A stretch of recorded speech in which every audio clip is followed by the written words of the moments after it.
বেতনের অর্ধেক টিয়া, মানে তুমি হালাই সরাই হতি মাসে 60,000 টিয়া বাংলাদেশে আড়াইতে পারবা। বাংলাদেশে হেলফারি করি মিয়া 15,000 টিয়া মিলাইতে পারো না। अच्छा কাকা আমি তাহলে আবার লয় কথা বইলা দেখি। ठीक है। আমার তোমার একটা জিনিস ভালো লাগছে, তুমি একটা শিক্ষিত ছেলের মতো কথা বলছো। এই যে বেশিরভাগ পোলাপাইন এই বাপ মার লগে কথা কয় না বা এইসব ময়মুরবির কথা দাম দেয় না, তবে তোমার আমার ভালো লাগছে। ঠিক আছে, তুমি তোমার আব্বার লগে কথা কও, কাকারা জানাই, কোনো সমস্যা নাই, কাকা ব্যবস্থা করতেছি। ভাই সৌদি আরব ছাড়া কি অন্য কোনো ভালো দেশের বিষয় টিষয় নাই? দেশ কোনো সমস্যা নাই, তোমার মিডল ইস্ট থেকে শুরু করে ইউরোপ আমেরিকা সব জায়গায় মোটামুটি লোক পাঠায়। এখন তুমি কোন দেশে যাইতে চাও? আমার তো স্বপ্ন আছে ইউরোপে যাওয়ার। ইউরোপে গেলে খরচ কেমন হয়? খরচ আমারই বেশি না, খরচ কমই, তবে কাজ কাম শিখে থাকলে ভালো। কাজ টাম জানো নি কোনো? আমি তো ড্রাইভিং এর কাজ জানি টুকটাক আর কি।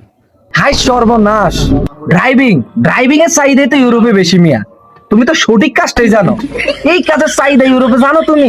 তুমি ইউরোপে সাধারণ ভিক্ষা করলে 2 লাখ টাকা, আর ড্রাইভিং যদি করো তাহলে মাসে 5-6 লাখ টাকা এনাফ নরমালি তোমার ইনকাম।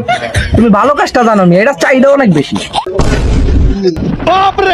কাকা আমি তো কম্পিউটারের কাজ জানি, আর একটা ভালো বিষয় দেন যায় না। আরে ভাতিজা, কম্পিউটারের কামে তো আরো বেশি চাহিদা। গাড়ি চালাইবা তুমি রাস্তাঘাটে মিয়া, জীবনের রিস্ক। কম্পিউটার তো তুমি অফিসে বইবে টিপবা মিয়া, মাস শেষে এটা। তাহলে কি ড্রাইভিং এ তো আমি যাবো না, তাহলে ড্রাইভিং কি রিস্ক? তুমি মিয়া বেশি বুঝো, সাইডে তোমার লগে কথা আছে। अच्छा তুমি মিয়া আসলে বোকা, বেশি বুঝো। ড্রাইভিং এর মতো চাহিদা কোনো জায়গাতে তুমি এটা বুঝো না। ড্রাইভিং এর বিষয় তো মানুষ পায় না। আর এরকম মতো জায়গা ভিক্ষা করলে তো টিয়া, আর নিজেরা তুমি ড্রাইভিং করতেছো, বুঝো? তাহলে কাকা আই আমরা জানাবো, আবার লয় কথা কই আমরা জানাবো। আপনার ফোন নাম্বারটা আরে দিয়ে যান।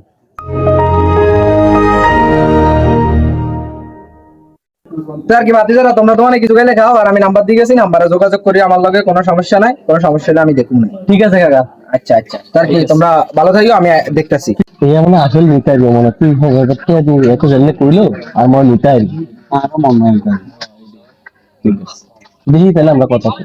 ও কথা কন তো না আয়া আয়া যাবো আর আবার লয় কথা কই। আয়া আর পাল্লা কথা কই আমি জানা মনে কথা কই না। আচ্ছা ঠিক আছে। তো বন্ধুরা, রাস্তাঘাটে চায়ের দোকানে দালাল নানা রকম প্রলোভন দেখালে দালালের চক্করে পড়বেন না বন্ধুরা। সব সময় নিজের পরিবারের সাথে পরামর্শ করে কাজ করবেন বন্ধুরা। আর আমাদের এই ভিডিওতে যদি 5,000 লাইক হয় তাহলে আমরা দালালের পার্ট 2 নিয়ে আসবো বন্ধুরা।